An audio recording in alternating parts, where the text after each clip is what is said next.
Hello everyone, मैं अंकित राघव एक बार फिर स्वागत करता हूँ हिस्ट्री की इस क्लास में। आज हम देखेंगे, हम मौर्य तो चालू कर रहे थे, आज हम देखते हैं उससे अगला पार्ट।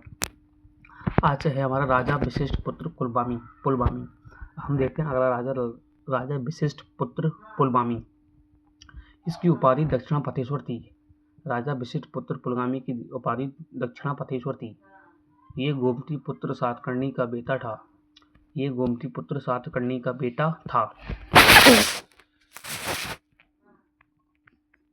शक राजा रुद्रदामन जूनागढ़ अभिलेख में पुलमावी को 2 बार हराया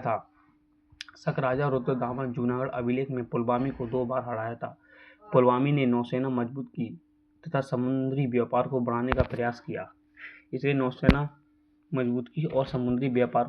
प्रयास किया। यज्ञश्री पुत्र सातकर्णी। हम देखते हैं यज्ञश्री पुत्र सातकर्णी सातवाहन वंश का अंतिम राजा था। यह सातवाहन वंश का अंतिम राजा था। इसके सिक्कों पर नाभ का अंकन था।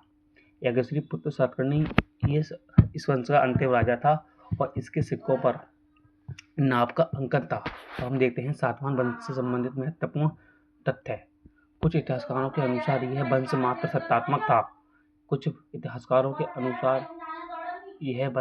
सत्तात्मक था।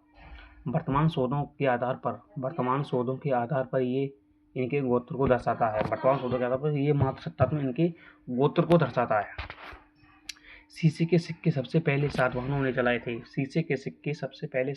ने ही चलाए थे।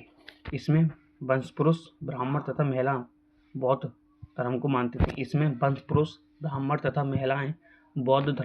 थे। ये सातवाहन वंश खत्म हुआ। अब हम देखते हैं अगला वंश कलिंग का चेदी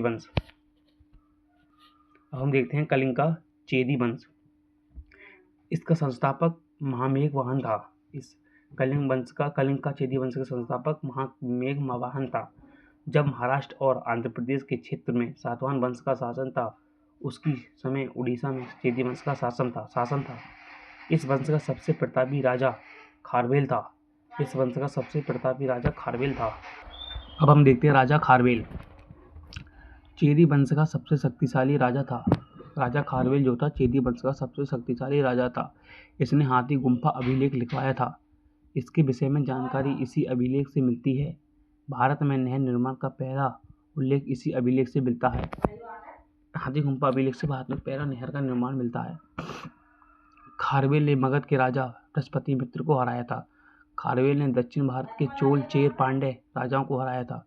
खारवेल ने भुवनेश्वर मंदिर बनवाया था। खारवेल ने सातकर्णी को हराया था। खारवेल मगध के राजा बृहस्पति को मित्र को हराया। खारवेल ने दक्षिण भारत के चेर पांड्य राजाओं को हराया था। खारवेल ने भुवनेश्वर मंदिर भी बनवाया था। खारवेल ने सातकर्णी को हराया था। ये था हमारा हिस्ट्री का आज का टॉपिक। इससे आगे देखते हैं हम किसी नेक्स्ट कक्षा में। जब तक के लिए धन्यवाद। I hope you understand.